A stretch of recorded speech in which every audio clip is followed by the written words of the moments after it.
Yeah, I think there's an amazing connection really between the first piece and our symphony, between the Hebrides Overture and the Scottish Symphony of Mendelssohn.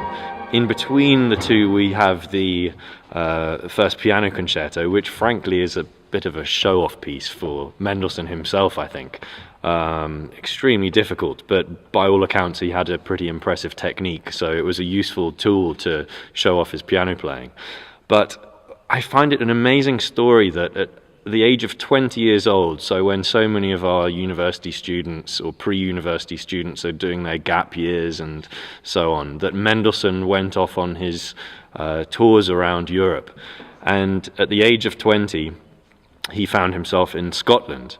And in such a short period of time, he came up with the opening material, the opening themes for these two pieces. He was carried away and came up with this material for the opening of the Scottish Symphony. And then within weeks, he was on a boat trip to the Hebrides Islands, and he found himself coming up with this now incredibly famous melody that we all know from the Hebrides Overture. But perhaps an important thing to say is that famous theme he composed before he even arrived at Fingal's Cave. And in fact, his day trip to Fingal's Cave that he did on another boat, he spent most of the time seasick and unable to communicate. So it's difficult to know. I suppose a lot of the turbulence in the middle of the overture might connect to Fingal's Cave itself and the I don't know whether the feeling of seasickness, but certainly it's there. But the opening theme is more of a general impression of the magic of the Hebrides. The difference between the two primarily being that the Hebrides he finished off very quickly, but the Scottish Symphony he didn't finish until 13 years later.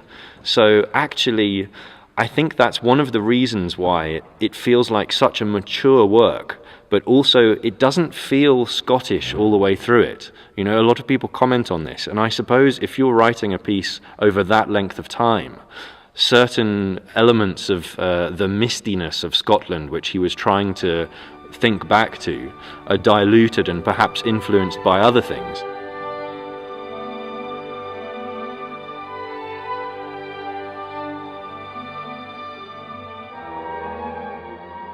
In 3 words.